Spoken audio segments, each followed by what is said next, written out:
The golden throne chamber trembles.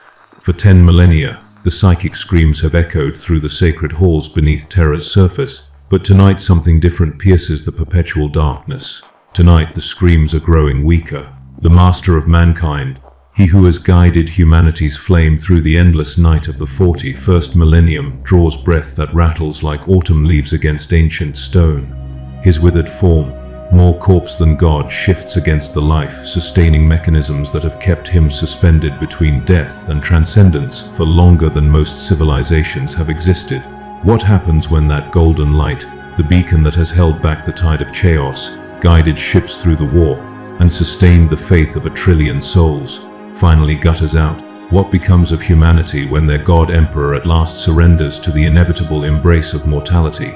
The answer lies not in prophecy or scripture, but in the terrifying mathematics of imperial collapse, the hungry mathematics of daemons, and the cold equations of a galaxy that has never known mercy. The implications stretch far beyond Terra's sacred soil. Every astropath suddenly blind, every navigator lost in the Imperium's howling depths, every shrine world's prayers falling upon silence. If you've ever wondered what the death of a god looks like when it unfolds across 1 million worlds simultaneously, then witness the unthinkable cascade that begins the moment his golden eyes close forever. Subscribe now, because what we're about to explore will change how you see every battle, every crusade, every act of faith in the grim darkness of the far future. The first sign would not be dramatic. No thunderclap would shake the throne world. No psychic shockwave would ripple across the galaxy announcing the end of an age.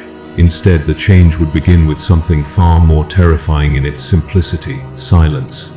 In the deepest vaults beneath the Imperial Palace, where the Astronomican's machinery has hummed with relentless purpose for 10,000 years, the sacred instruments would simply stop singing. The Adeptus Custodes standing eternal vigil would notice first, their superhuman senses detecting the subtle shift in the chamber's atmosphere as the Golden Throne's life-sustaining functions register what their creators never programmed them to process: the complete absence of vital signs from their eternal charge.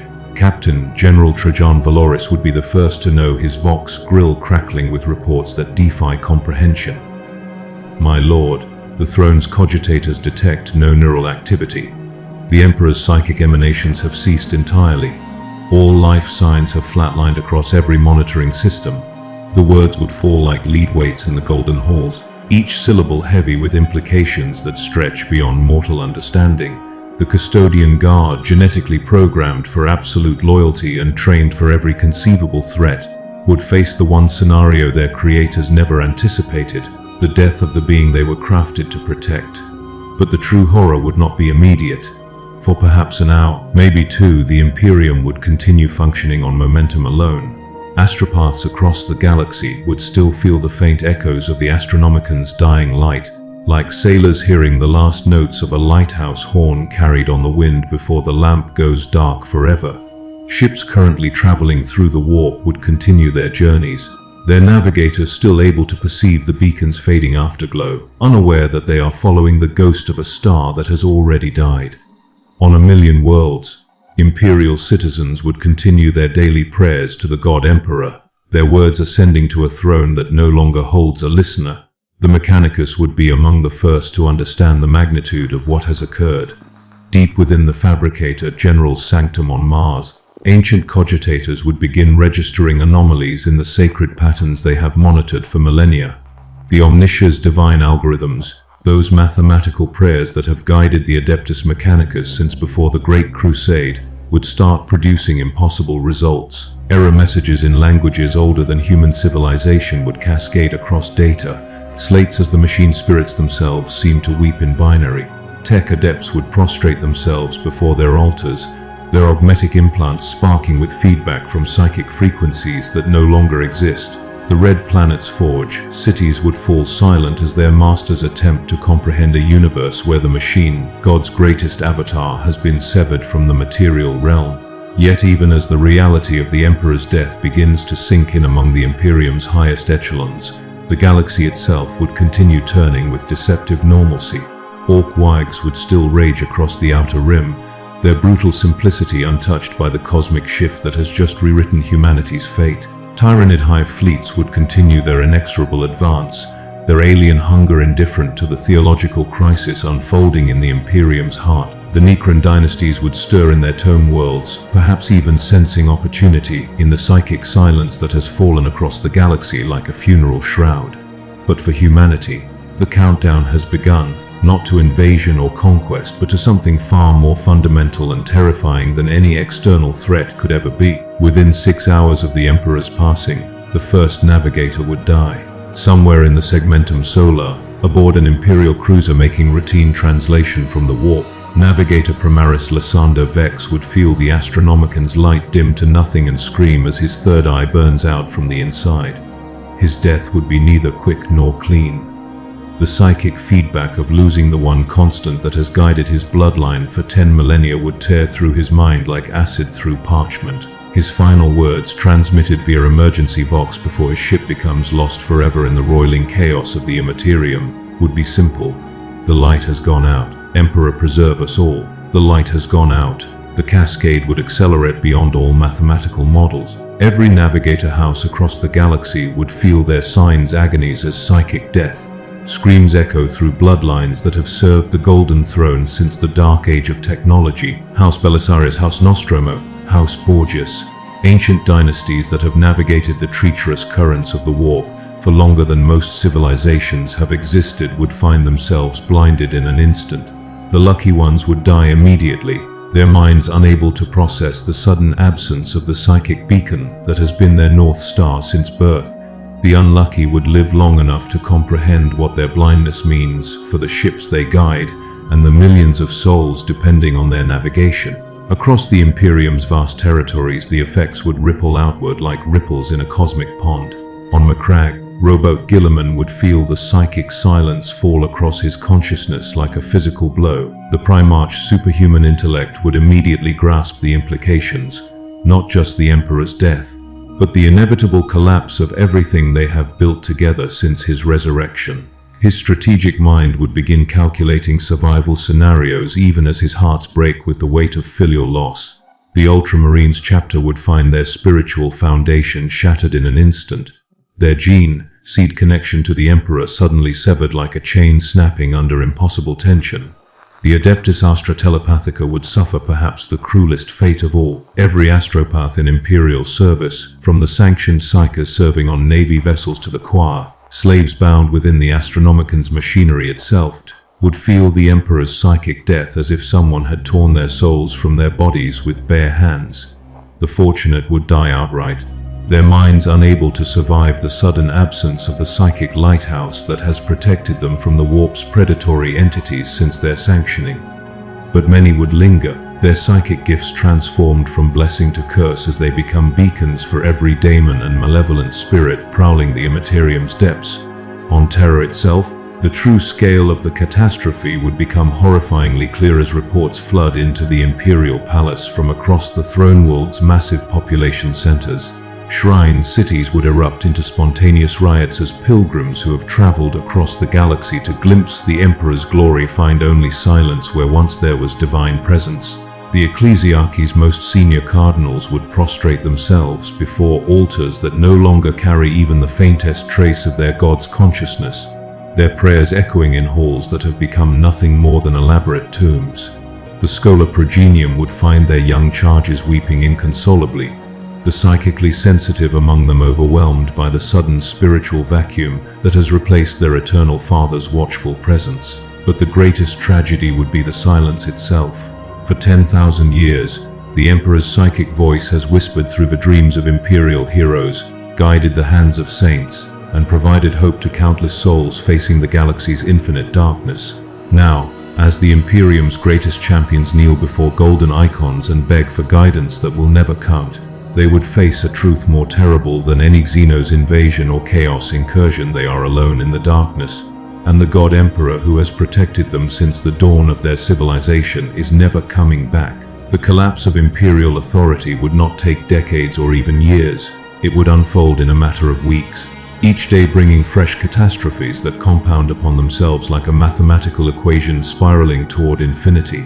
Within 72 hours of the Emperor's death, the first sector governor would declare independence. Lord Commander Militant Varus Thane of the Calix's sector, Faced with the complete breakdown of interstellar communication and the horrifying reports filtering in from his few remaining functional vessels, would make the decision that transforms him from loyal servant of the throne to warlord of a dying age.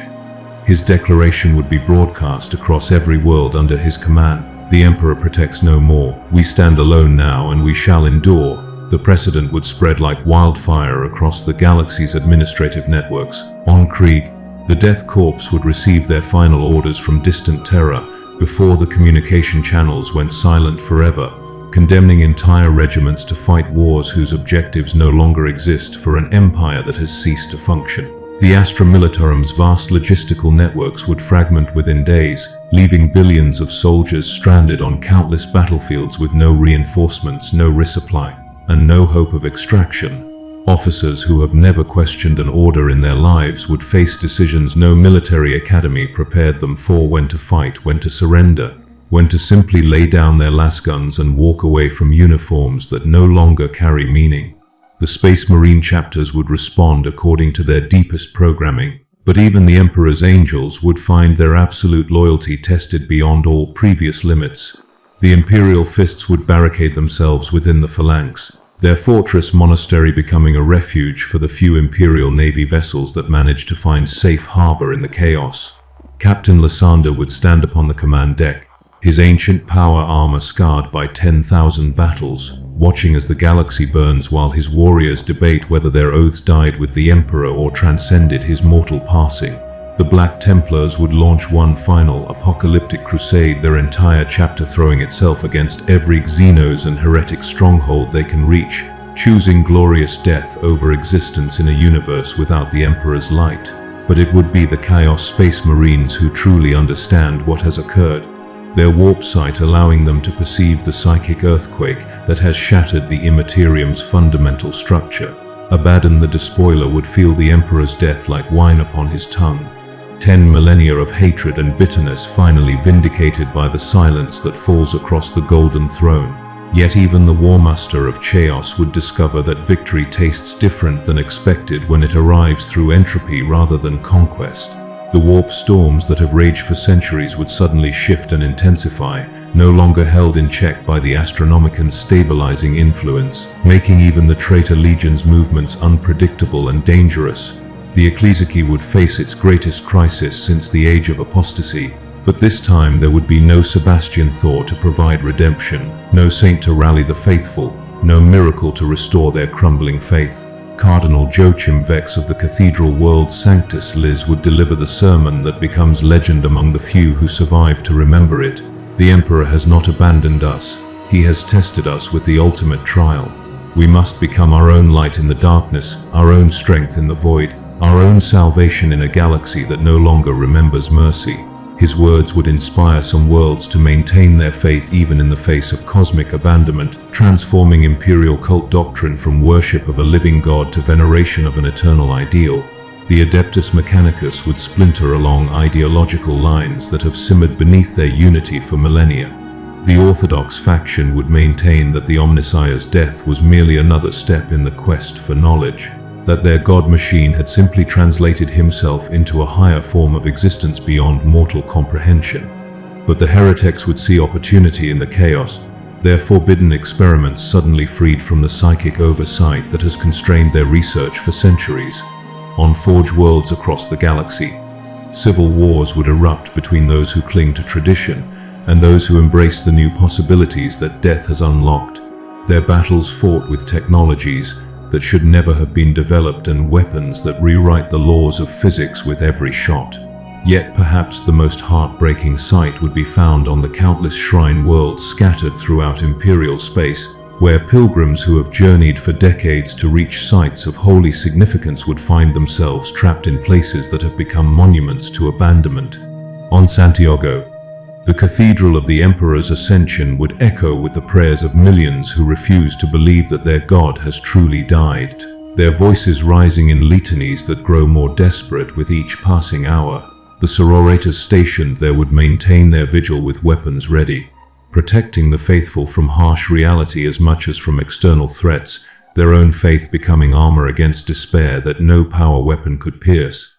The true horror would begin when the Jello fields start failing. Every ship caught in warp transit when the Astronomican died would become a tomb drifting through dimensions where reality follows different rules. Their crews slowly driven mad by the whispers that seep through protective barriers no longer anchored by the Emperor's psychic strength. The merchant vessel Righteous Prophet would be discovered months later by salvage teams, its hull intact but its interior transformed into something that defies human comprehension. Corridors that bend back upon themselves, chambers filled with crystallized screams, and crew quarters where time moves backward through puddles of liquid regret. But the real catastrophe would unfold on the countless worlds where the warp's influence has always pressed against reality's thin membrane, held back only by the Emperor's constant psychic vigilance. On Cadia, the fortress world that has stood as humanity's bulwark against the Eye of Terror for 10 millennia, the pylons that regulate warp energy would begin resonating with frequencies they were never designed to handle.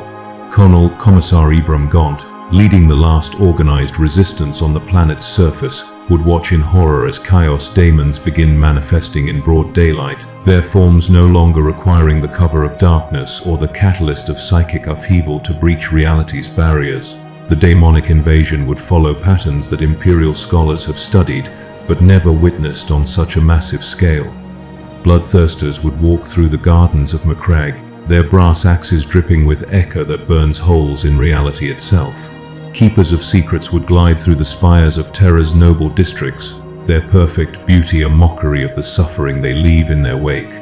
Great unclean ones would settle into the agricultural worlds that feed the Imperium's teeming billions, their very presence transforming fertile soil into plague gardens that sprout diseases with names in languages that predate human speech.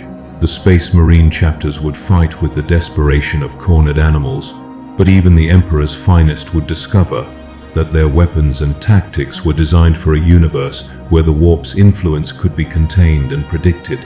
Chapter Master Manius Calga would stand in the ruins of Macragge's polar fortress, his gauntlets of ultramar crackling with power as he faces a daemon prince whose true name would drive mortal minds to madness.